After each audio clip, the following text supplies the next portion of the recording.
दोस्तों, जैसे कि आप लोगों को पता ही होगा कि भाई साहब मेरे ख्याल से अब कुछ घंटे ही बचे हैं, लाल सिंह चड्ढा और रक्षाबंधन रिलीज होने वाला है। ऐसे में यार लोगों के दिमाग में एक सवाल है, क्या भाई साहब, क्या लाल सिंह चड्ढा या फिर अक्षय कुमार की रक्षाबंधन 2022 की बॉलीवुड की एक हाई गेस ग्रॉसिंग मूवी आई थी। मैं यहाँ इंडियन मूवी नहीं कहूँगा क्योंकि इंडियन मूवीज़ ने तो भाई डे वन में लिटरली रिकॉर्ड तोड़े हैं जो सीधे तौर पे साउथ की मूवीज़ हैं। तो यहाँ पे बॉलीवुड की बहुत ही कम ही ऐसी मूवी आई है जिन्होंने बहुत अच्छी ओपनिंग ली 2022 में। यहाँ पे दोस्तों नंबर एक में स्टिल कार्तिक आर्यन की भूल भुलैया है, जिसने 14 करोड़ मेरे ख्याल से 80 लाख रुपए की कमाई की थी, जो एक बहुत ज़बरदस्त नंबर था। जब भूल भुलैया गाइस रिलीज हो रही थी तो उस वक्त भी ऐसा कहा जा रहा था कि ये मूवी डबल डिजिट में कमाई नहीं कर पाएगी, लेकिन लोगों को मूवी अच्छी लगी, वर्ड ऑफ माउथ काफ़ी पावरफुल आया, जिसके वजह से उसने रिकॉर्ड तोड़ कमाई की। लेकिन गाइज अभी सभी के दिमाग में ये बात है, क्या वो रिकॉर्ड रक्षाबंधन या फिर लाल सिंह चड्ढा तोड़ेगी? तो आज के इस वीडियो में हम उसी के ऊपर बात करेंगे। वहीं इसके अलावा दोस्तों आप लोगों को पता होगा कि कोविड के बाद एक मूवी आई थी अक्षय कुमार की, सूर्यवंशी, जिसने जो ओपनिंग ली थी वो तो भाई साहब ताबड़तोड़ की थी। यानी कि 26 करोड़ समथिंग दोस्तों उसने अपने डे वन में कमाई थी। देखो, कोविड के बाद अक्षय कुमार आते हैं और एक ज़बरदस्त हाई गैस ग्रॉसिंग मूवी लेके आते हैं, और कहीं ना कहीं उस मूवी से ऐसा लगा कि भाई कोविड के बाद जितना नुकसान हुआ है थिएटर ऑनर्स को या फिर प्रोड्यूसरों को वो भर जाएगा। लेकिन किसी को क्या पता था कि अक्षय कुमार की उस मूवी की जो ओपनिंग लगेगी वो बॉलीवुड की सबसे हाईएस्ट ओपनिंग होगी। अभी तक गाइज ऐसी ओपनिंग किसी की नहीं हुई है। भूल भुलैया ने ही 14 करोड़ कुछ लाख रुपए कमाए हैं। तो कहीं ना कहीं यहाँ लाल सिंह चड्ढा और रक्षाबंधन से लोगों को उम्मीदें हैं, प्रोड्यूसरों को उम्मीद है, थिएटर ऑनर्स को उम्मीद है, डिस्ट्रीब्यूटर्स को उम्मीद है। तो देखेंगे कि क्या है हिसाब किताब। उससे पहले आपसे एक रिक्वेस्ट कि आप हमें सपोर्ट करें, तो चैनल को सब्सक्राइब कर दो भाई, ताकि हम मोटिवेट हों। तो करते हैं अपने इस वीडियो को शुरू, लेट्स स्टार्ट। दोस्तों, सूर्यवंशी ने अपने डे वन में 26 करोड़ 29 लाख रुपए की कमाई की। डे टू शनिवार के दिन 23 करोड़ 85 लाख रुपए। डे थ्री संडे के दिन 26 करोड़ 94 लाख रुपए। यानी कि सबसे जबरदस्त तरीके की ओपनिंग लगी थी अक्षय कुमार को।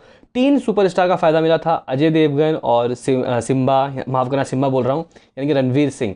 हालांकि दोस्तों जिस तरीके से फिर बाद में बॉलीवुड की मूवी, यानी सूर्यवंशी के बाद में बॉलीवुड की मूवीज़ आई और गई, लेकिन उस वक्त तक सही था क्योंकि किसी बड़े हीरो की मूवी नहीं आई थी। सलमान खान की अंतिम तो आई थी, लेकिन मतलब मैन रोल में तो वो थे नहीं, उनके जीजा की मूवी कहेंगे।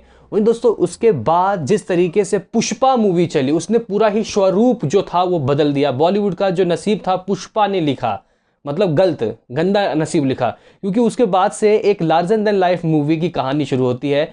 फिर दोस्तों हाँ, हालांकि गंगूबाई भी फरवरी में रिलीज होके एक ठीक ठाक कमाई कर लेती है। एक फीमेल ओरिएंटेड मूवी अच्छी ओपनिंग लेती है, हालांकि डबल डिजिट में तो नहीं, 8-10 करोड़ रुपए ही कमाती है। माफ़ करना, मेरे ख्याल से 8 करोड़ 30 लाख रुपए उसने कमाई थी, 10 करोड़ भी नहीं।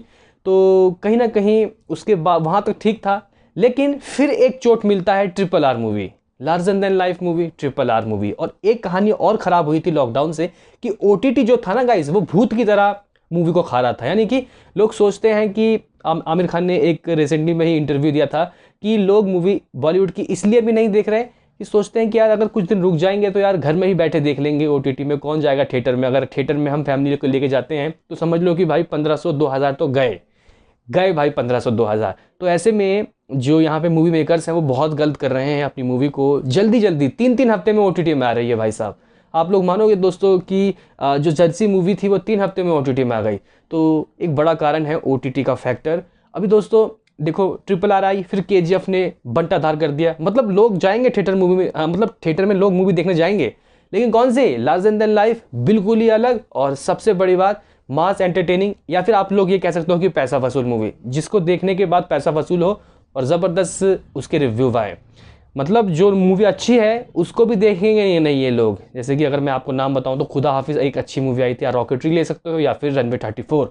तो बंटाधार हुआ उसकी वजह से। अभी आमिर खान और यहाँ पे जो रक्षाबंधन है उसके ऊपर उम्मीद है, यानी लाल सिंह चड्ढा और रक्षाबंधन के ऊपर उम्मीद है। और आमिर खान ने तो एक बात साफ कह दिया है कि भाई 6 महीने से पहले मेरी मूवी आएगी नहीं ओटीटी में। और एक नया कॉन्ट्रैक्ट साइन हुआ है कि 2 महीने बाद ही आपको मूवीज़ ओटीटी प्लेटफॉर्म में रिलीज होता हुआ दिखाई देगा। अक्षय कुमार की रक्षाबंधन भी अभी अगस्त है, सितंबर अक्टूबर को ही आपको थिएटर में, माफ़ करना, ओटीटी में आती हुई दिखाई देगी। तो कहीं ना कहीं एक चीज़ अच्छा हुआ है और इससे चीज़ें बदलेगी। मुझे लगता है कि कहीं ना कहीं लाल सिंह चड्ढा 2022 की बेस्ट ओपनर मूवी हो सकती है। मैं अपना फाइनल रिपोर्ट दोस्तों आपको शाम को दूंगा, शाम को, रात को, मतलब मान के चलो 8-10 बजे तक आपको मिल जाएगा रिपोर्ट दोनों ही मूवी के कि कितनी कमाएगी। लेकिन मेरा मानना है कि लाल सिंह चड्ढा का कलेक्शन डे 1 का ज़्यादा होगा, और जिस तरीके का स्ट्रेटेजी अपनाया है आमिर खान ने, तो कहीं ना कहीं लोगों के दिमाग में एक बात तो पहुंच गया है कि अभी नहीं देखेंगे तो फिर तो बहुत टाइम लगेगा OTT में आने में।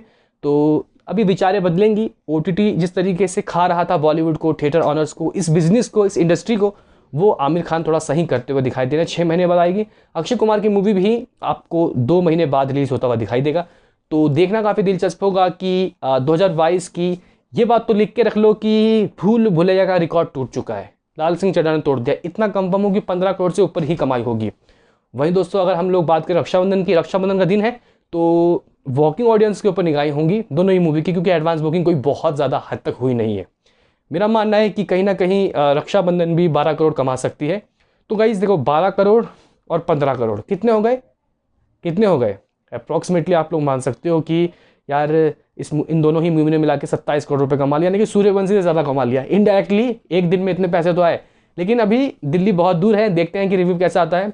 आपका क्या कहना है हमारे इस रिपोर्ट के बारे में, कमेंट में बताओ। आपको क्या लगता है कि क्या लाल सिंह चड्ढा भूल भुलैया का रिकॉर्ड तोड़ पाएगी? हालांकि तोड़ देगी भाई, कोई इसमें शक तो है नहीं। मिलते हैं किसी नेक्स्ट वीडियो में, अभी के लिए इतना ही।